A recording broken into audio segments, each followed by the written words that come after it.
En intoxicaciones también, ¿no? Ocurre algo parecido. Vamos a entrar un poquito más en detalle de las intoxicaciones. Por ejemplo, el 0,3% de las consultas en los servicios de emergencia son por intoxicaciones. Y felizmente, ¿no?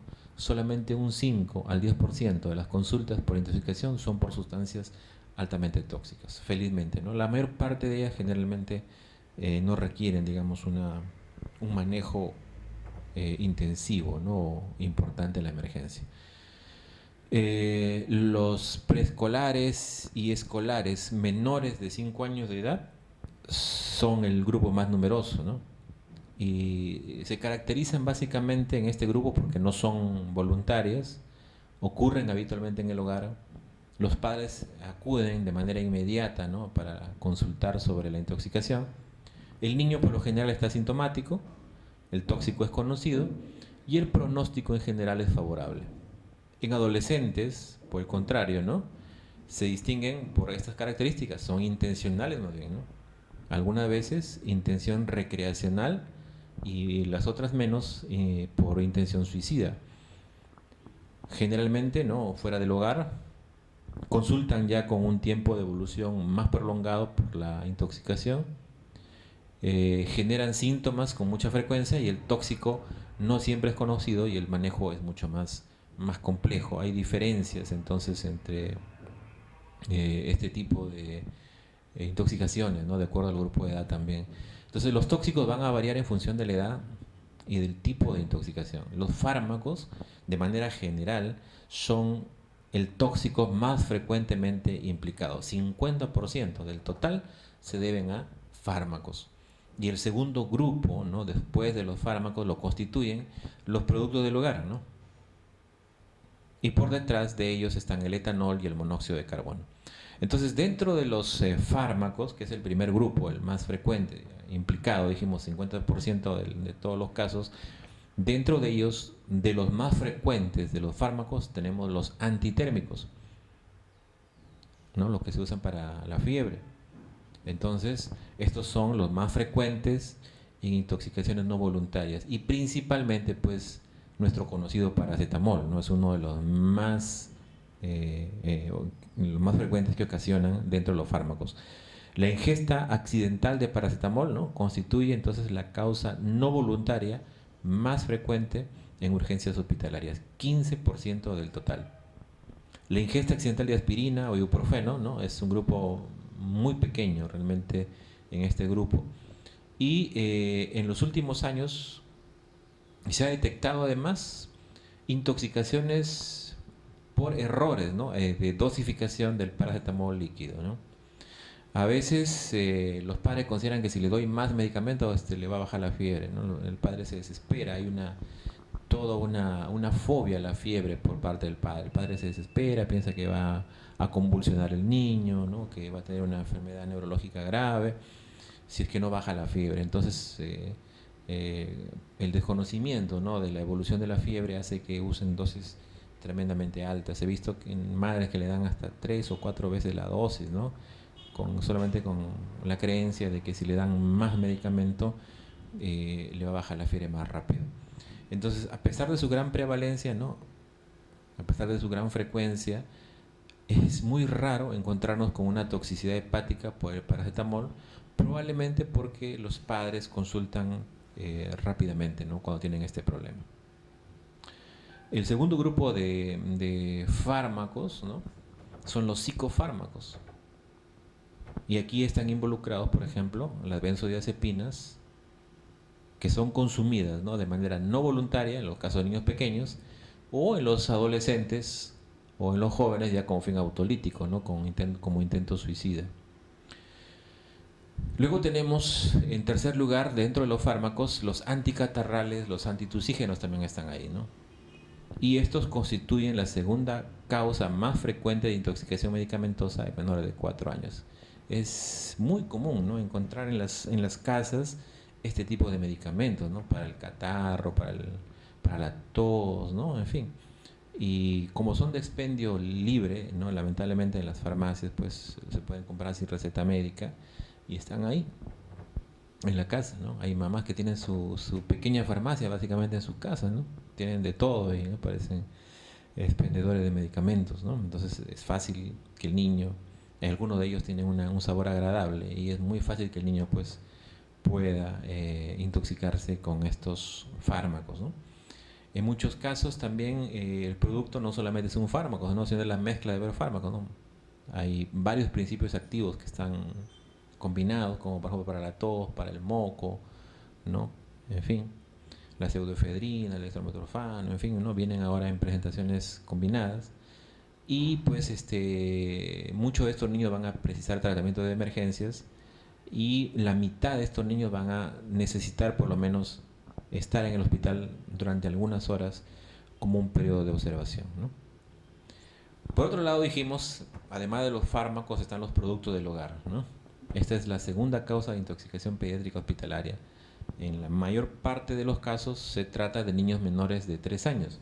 Y dentro de estos tenemos los cáusticos, ¿no? Son los principalmente implicados, sobre todo las lejías, ¿no? Caseras. Esto supone el 3% del total de intoxicaciones, generalmente sin secuelas importantes, ¿no?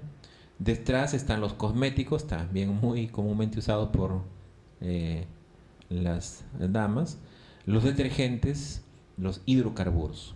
Aunque habitualmente son intoxicaciones menores, los productos del hogar pueden ser causa de secuelas importantes, sobre todo en el caso de los cáusticos, si son de utilización industrial, por ejemplo, ¿no? Entonces, en los últimos años, el número de consultas por estos productos ha disminuido notoriamente. Los hidrocarburos era también uno de los principales agentes, sobre todo en nuestro medio, el querosene, ¿no? Pero el cambio también, ha ocurrido un cambio importante, ¿no? En el uso del combustible. Ya no se usa, pues ahora mucho querosene para cocinar. El gas ha reemplazado, ¿verdad? Virtualmente el querosene. Y hemos dejado de ver, ¿no? Estas intoxicaciones que eran muy frecuentes en la emergencia. Acá he conseguido una gráfica de un estudio que hicieron algunos colegas pediatras en el Hospital de Belén, donde podemos observar la frecuencia de intoxicaciones infantiles según tipo de tóxico. Esto fue un estudio realizado entre el año 2002 y 2004. Y vemos acá los porcentajes según tipo de tóxico. Acá tenemos, por ejemplo, sustancia desconocida, ¿no? Muchas veces no se sabe qué fue. 3.57%, humo, cáusticos 10.2%, órganos fosforados y carbamatos 20.41%, medicamentos de manera global 27.55%, hidrocarburos, ¿no? 29.08%. Bueno, estamos hablando del año 2002, año 2004, ¿no? Probablemente estas cifras actualmente deben haber descendido. Lamentablemente estuve buscando información, ¿no? Local y nacional, y la información que tenemos es una información antigua en realidad, ¿no? Trabajos ya de hace más de 10 años. Sería bueno, ¿no? Volver a investigar nuevamente y ver la frecuencia de estas intoxicaciones. Son trabajos sencillos nada más, ¿no? Ver las emergencias y el tipo de tóxico. Y en este mismo estudio, ¿no? Que se hizo en el Hospital Belén en esos años, vemos las intoxicaciones infantiles según grupo etario y el tipo de tóxico. Acá vemos, ¿no?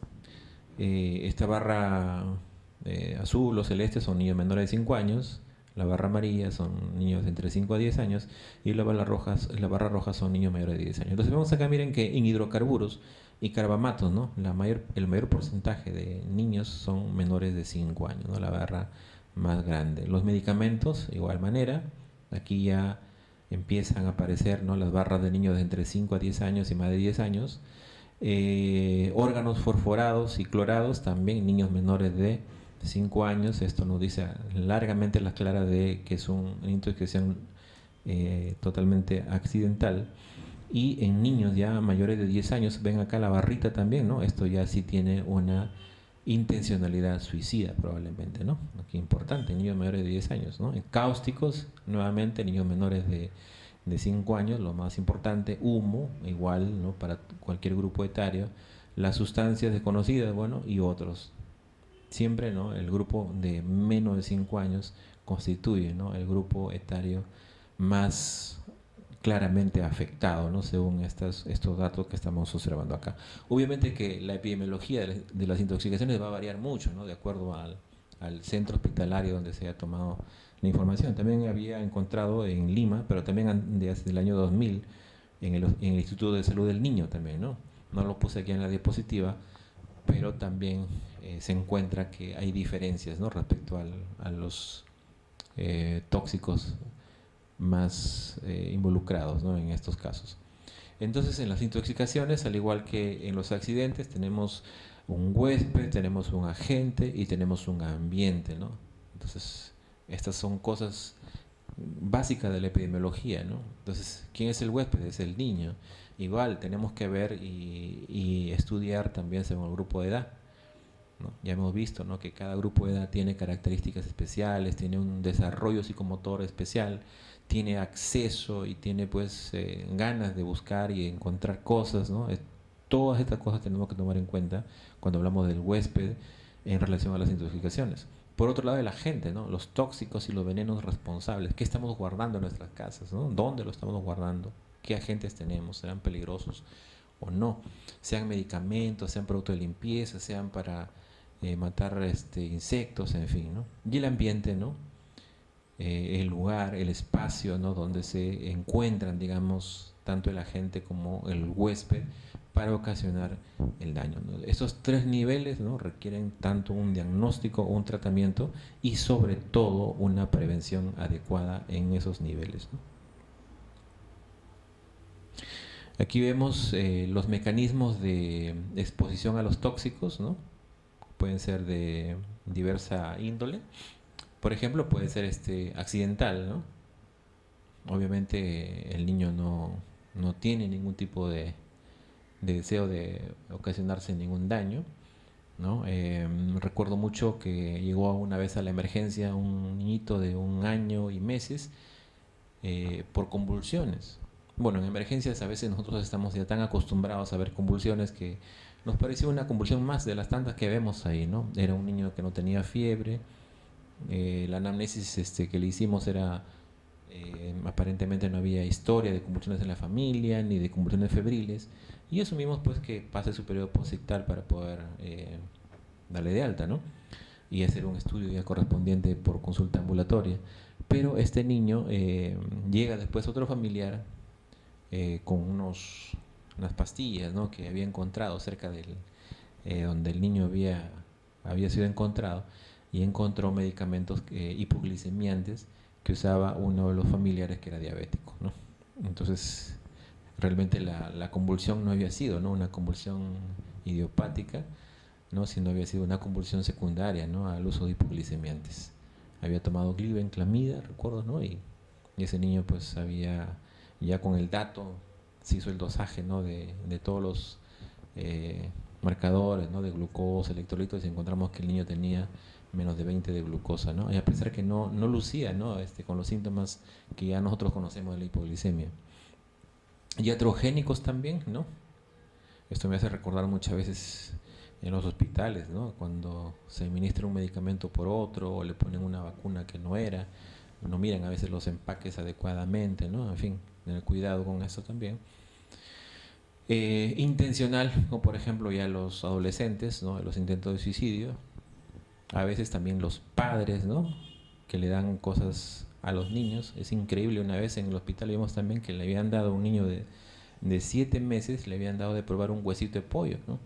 Y ese niño se quedó atragantado con el hueso de pollo, se entró a uno de los bronquios principales y tuvo que ser transferido a Lima, ¿no?, para una broncoscopia.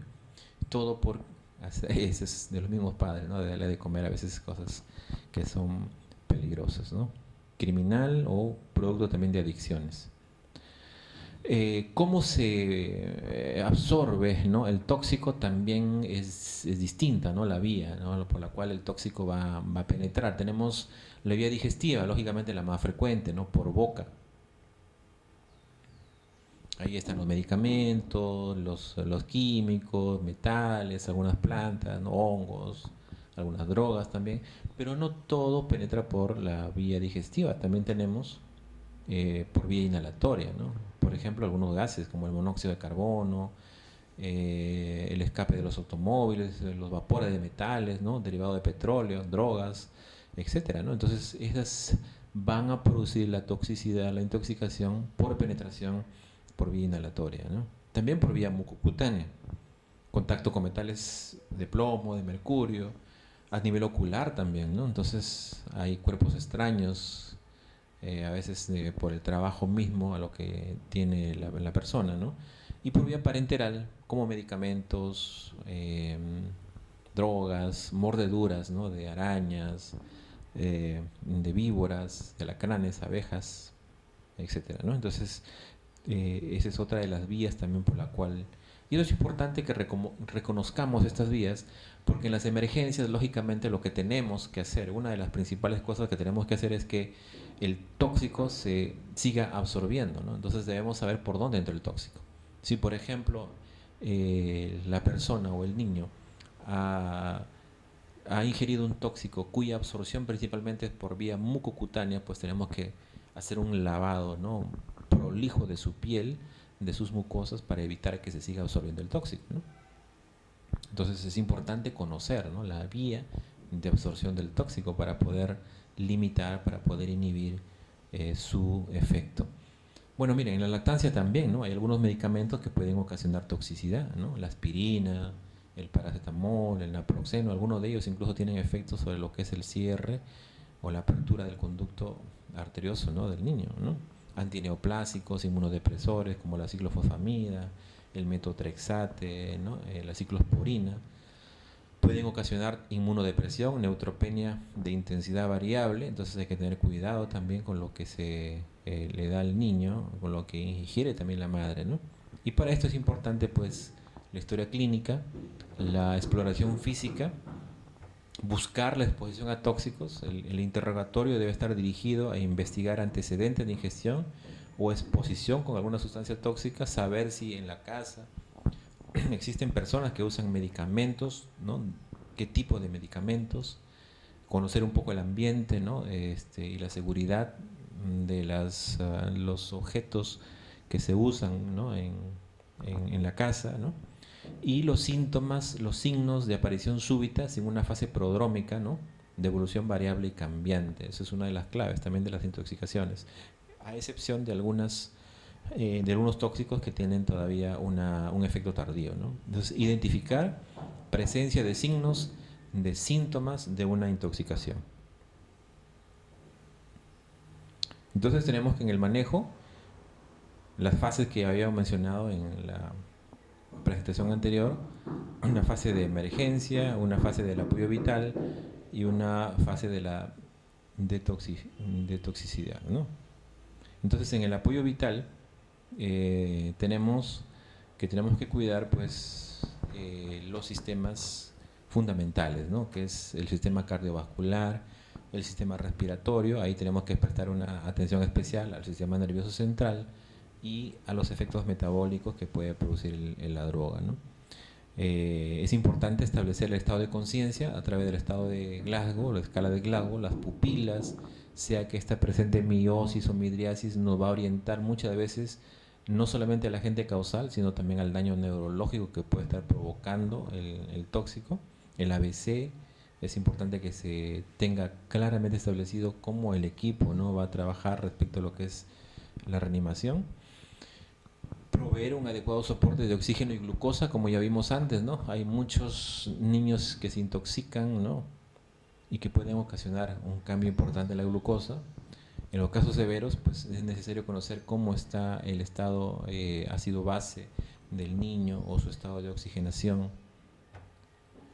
Fármacos anticonvulsivos, ¿no? En algunos casos hay que usarlos, como el diazepam, el fenobarbital, y también mantener una temperatura corporal adecuada.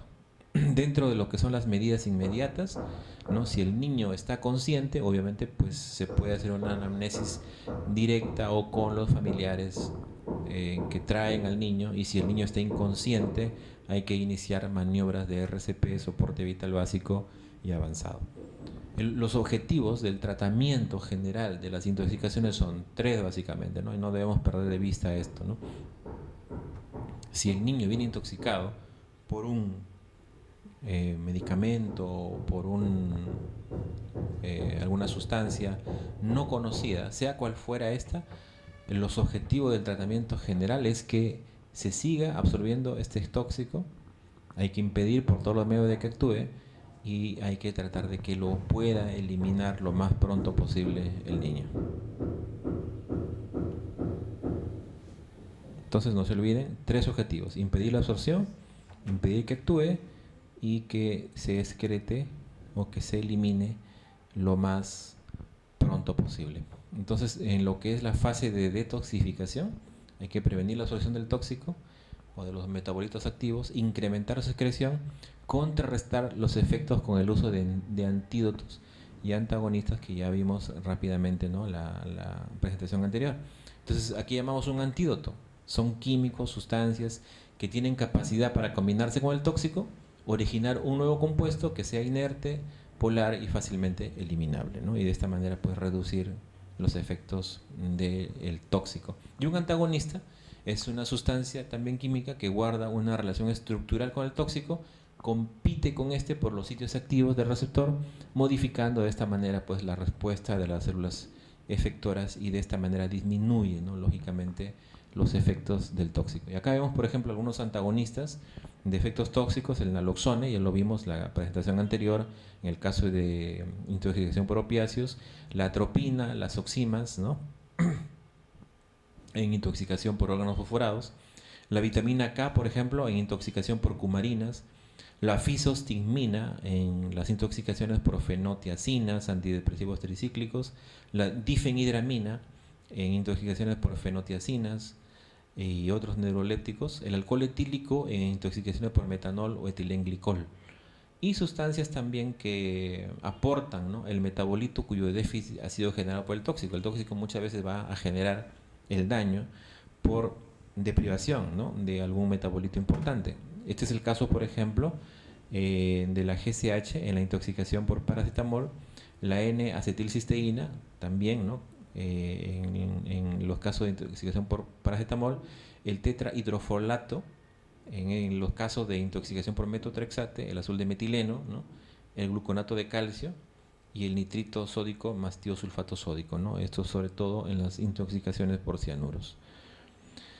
Entonces, ¿cómo prevenimos la absorción? Este es uno de los primeros momentos, ¿no? Que tenemos que actuar en una intoxicación. ¿Cómo prevenimos la absorción? Entonces, una de las formas, lógicamente, de prevenir la infección es a través de la emesis. Si ingerí un medicamento tóxico, pues lo ideal sería que devuelva ese medicamento, ¿no? Lo más pronto posible. Entonces, en la emesis, otra de las formas es a través del lavado gástrico, y de hecho que esta es la forma más comúnmente utilizada en los niños. La irrigación intestinal, por ejemplo, mediante el polietilenglicol, lo que se conoce también como diálisis gastrointestinal, en la cual se puede administrar dosis múltiples de carbón activado o la diálisis, ¿no? El lavado gástrico es definitivamente la actividad que se usa con mayor frecuencia en estos niños, ¿no? Está indicado casi en la mayor parte de ellos. Entonces hay que practicarla tan pronto como se den las condiciones de estabilidad del paciente. Está contraindicado en algunas circunstancias, como por ejemplo la ingestión de cáusticos y de hidrocarburos derivados del petróleo. En estos casos no está indicado el lavado gástrico. Obviamente, pues el lavarlo implicaría aumentar el área de absorción y ocasionar mucho mayor daño, ¿no? La diálisis gastrointestinal, ¿no? Hay que repetir varias veces el antídoto, facilitando su eliminación natural. Aquí se puede utilizar el carbón activado o el jarabe de ipecacuana o el sorbitol o el sulfato de magnesio. Realmente todos estos procedimientos que vemos acá son más que todo de conocimiento global, porque en la práctica no se utilizan de manera rutinaria, ¿no? Ni el carbón activado ni el jarabe de ipecacuana. Cuando está indicado, ¿no? En químicos biotransformados en el hígado, y tanto la fracción libre como sus metabolitos activos sufren circulación enterohepática, ¿no? Otro de los eventos claves es aumentar la excreción. Bueno, ya se ingirió el tóxico, ya se absorbió, bueno, pues ya lo tengo adentro, ya no lo puedo eliminar, no puedo evitar que se siga absorbiendo. Entonces el objetivo es tratar de que su excreción, que el tiempo que permanezca dentro del organismo sea el menor, a fin de que ocasione menos daño. Y para eso se puede realizar una diuresis forzada cuando se conoce el volumen de distribución aparente del medicamento o sustancia química, o a través también de diuréticos como la furosemida o el ácido etacrínico. Se puede modificar el pH urinario. Por ejemplo, la mayor parte de los químicos actúan a nivel celular en su forma ionizada. Modifica el pH de la orina, ¿no? Ioniza el compuesto y se incrementa la excreción. Si la intoxicación ha sido con ácidos débiles, por ejemplo, esto puede ocurrir en la intoxicación por fenobarbital o aspirina. Entonces lo que debe hacerse es alcalinizar la orina administrando bicarbonato de sodio de 1 a 3.000 equivalentes por kilo por día vía endovenosa. Pero si esta ha sido por bases débiles como las anfetaminas, la fenciclidina, lo que debemos hacer nosotros es acidificar la orina a través del ácido ascórbico utilizando 0.5 a 1 gramo por dosis por vía endovenosa. Y acá vemos, ¿no?, el procedimiento universalmente utilizado la mayor parte de las veces, que es el lavado gástrico. Se le coloca al paciente acostado sobre el lado izquierdo o en posición semisentada, ¿no? Se mide la sonda nasogástrica, la distancia entre la boca y el epigastrio, para calcular la porción de la misma que se va a introducir, ¿no?, hasta el estómago. Se pasa la sonda a través de la fosa nasal, se asegura que esté en el estómago, se aspira el contenido gástrico antes de iniciar el lavado y se efectúa con una solución salina normal utilizando una jeringa, ¿no?, 500 a 200 mililitros cada vez, y aspirando hasta que el líquido salga claro, ¿no?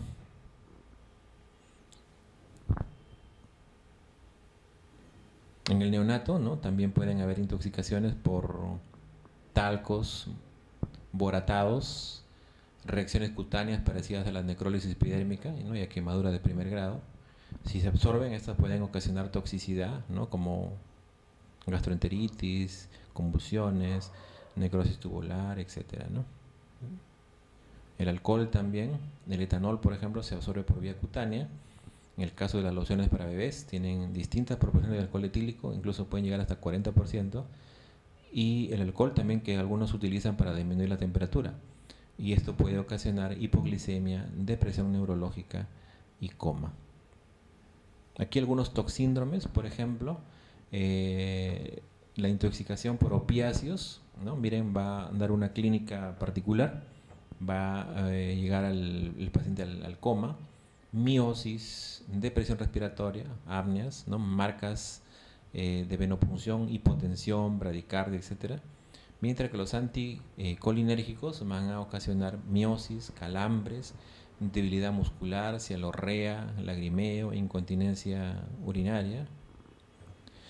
Los antidepresivos, sequedad de piel y mucosas, vasodilatación, ilio, midriasis, arritmias, alteración del estado mental, ¿no?, a un aumento del complejo QRS.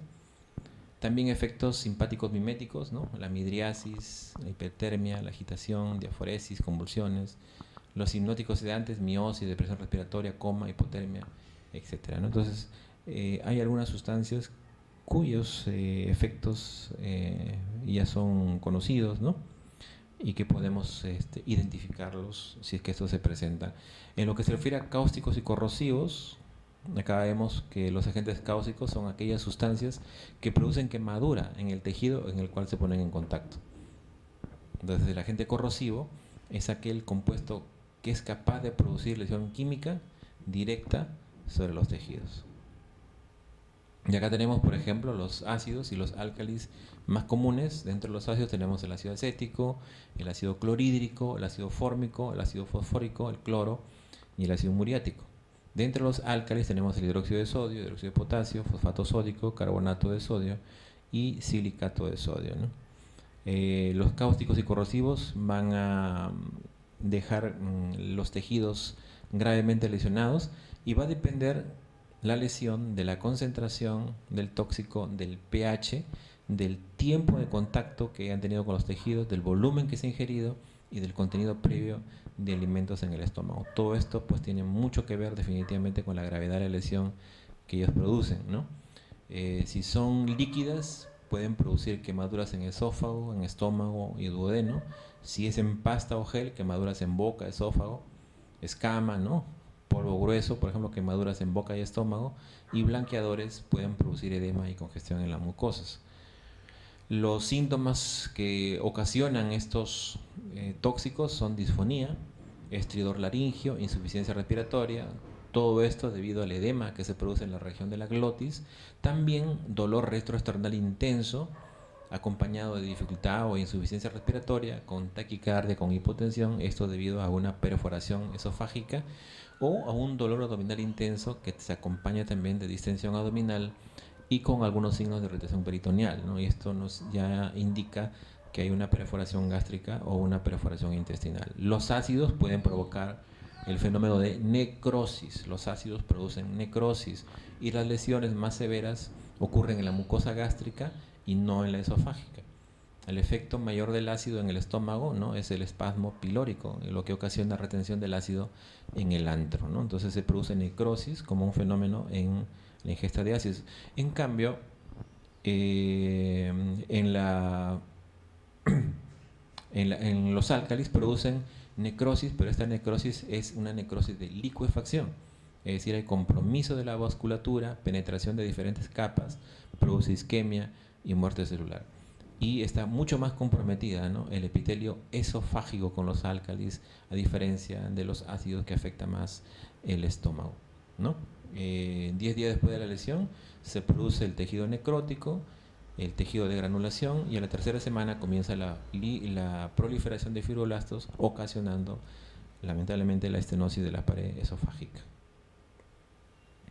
Los síntomas que ocasionan, ¿no?, son neumonitis química, porque estos tóxicos se van a absorber básicamente por vía inhalatoria o por inhalación o broncoaspiración, lo cual generalmente se infecta con gérmenes gram negativos o anaerobios, ¿no? Los ojos también pueden producir daño. Los ácidos, por ejemplo, ¿no?, inducen un daño inmediato, severo. Los álcalis pueden producirse horas o semanas después de ocurrir la lesión, y en la piel puede ocasionar quemaduras de distintos grados. Las baterías también, ¿no? Esta es otra de los agentes tóxicos importantes, ¿no? Las quemaduras es por la liberación de sustancias alcalinas al romperse la membrana que cubre el cáustico. Hay que tener mucho cuidado con esto, ¿no? Las manifestaciones clínicas ya hemos mencionado: cialorrea, dolor retroesternal, náuseas, vómitos, disfonía, dolor orofaringio, disfagia, epigastralgia, dificultad respiratoria. Y acá tenemos una clasificación de Sargar, ¿no?, en la cual se muestran los diferentes grados de lesión, ¿no?, de acuerdo a su descripción endoscópica. Por ejemplo, vemos que el grado 0 no hay ninguna lesión, y el grado 1 hay edema e hiperemia de la mucosa, y en el grado 2 exudados, úlceras superficiales o úlceras profundas, ¿no?, sea de grado 1, 2A o 2B, y en las de grado 3 hay pequeñas áreas ya de necrosis o áreas extensas de necrosis, según sea también de nivel A o B. En el caso de intoxicaciones o tóxicos en los ojos, hay que hacer un lavado profuso con agua, utilizar el fluoroseguina al 1%, no hay que usar anestésicos ni pomadas sedantes, ¿no? Hay que tapar el ojo y obviamente pues referir al oftalmólogo. Hay algunas plantas también que pueden ser tóxicas, ¿no? El té de anís de estrella, hay que tener mucho cuidado porque esto se usa con mucha frecuencia en los niños menores de 6 meses que sufren de cólicos. El principio activo es la ciquimina y es neurotóxico, ¿no? Puede provocar crisis convulsivas o estado epiléptico. Entonces, cuidado con estas mamás que le están dando continuamente té de anís de estrella a los niños para mejorar el cólico. Otro tenemos el capulín tulidor. Estas plantas tienen neurotoxinas y puede ocasionar una polineuropatía ascendente, simétrica y progresiva. Medicamentos, ya lo mencionamos, ¿no? Más del 70% de las intoxicaciones pediátricas, en primer lugar de todos ellos están los analgésicos, el paracetamol o el acetaminofén. Luego le siguen los anticonvulsivantes, los antihistamínicos y los anticolinérgicos. El paracetamol, dosis terapéutica, sabemos, es de 10 a 15 o de 10 a 20 miligramos por kilo por dosis, y la dosis máxima es 80 miligramos por kilo por dosis, ¿no? Estas se unen a las proteínas plasmáticas en un porcentaje bajo, 25%, y su vida media es menos de 3 horas. El metabolismo es hepático y su excreción es urinaria. Vamos a ver qué pasó aquí.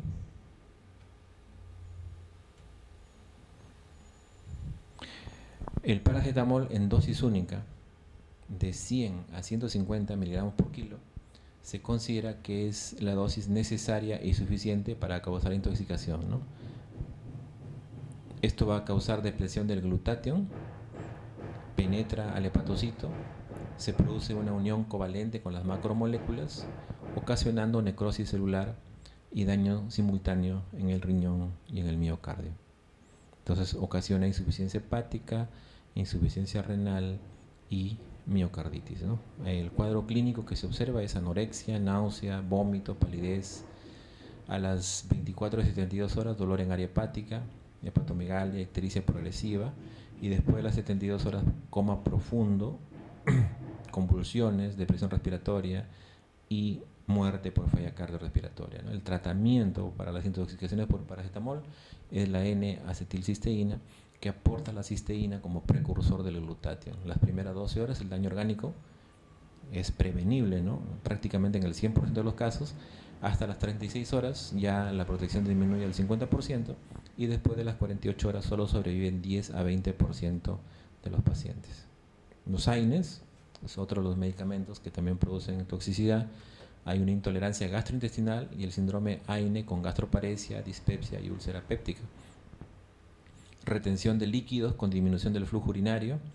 Hay posibilidad de que la presión arterial se eleve. El riñón es críticamente afectado.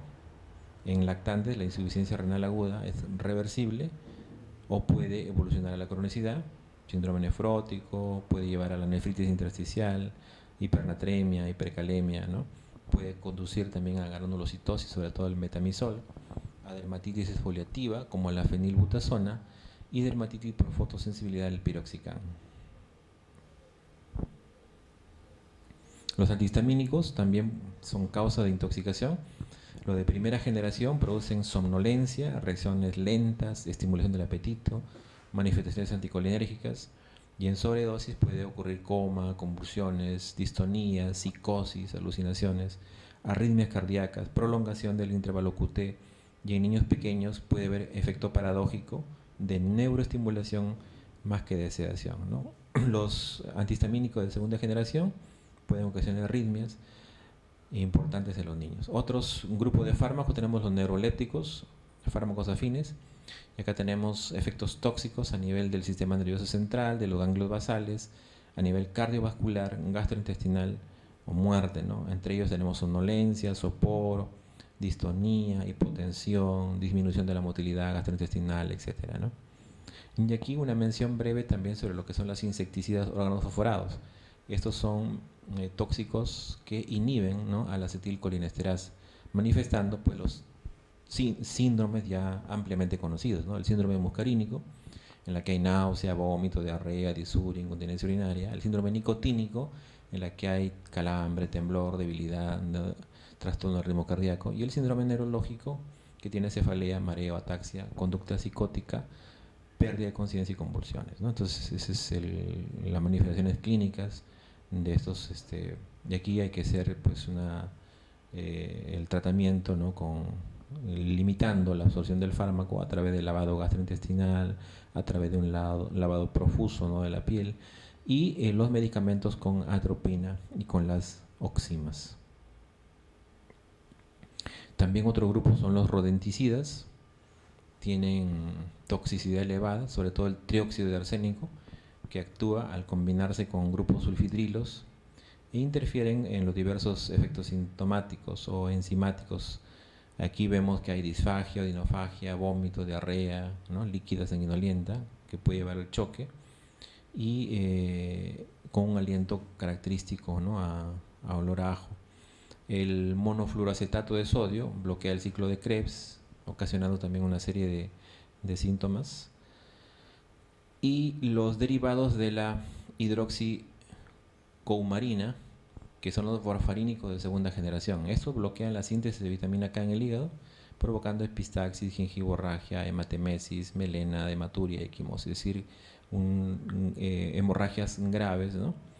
Que son importantes poder tomar en cuenta, ¿no? Estos medicamentos cumarínicos se usan ahora, ¿no? Para las ratas, ¿no? Para los ratones, y no producen pues una muerte inmediata, ¿no? En el roedor, sino después de muchas horas muere, ¿no? Por trastornos gastrointestinales. Entonces, a veces tenemos también que hacer exámenes seriados en el niño, porque inicialmente el niño no puede tener, el niño que ha tomado, que ha consumido estos medicamentos puede tener trastornos de la coagulación, pues, o hemorragias muchas horas después, ¿no? Tenemos que medir coagulación, tiempo de protrombina, etcétera, plaquetas, ¿no? Si la ingestión ha sido reciente, entonces hay que hacer un lavado gástrico, ¿no? Y el antídoto es la vitamina K. Muy bien.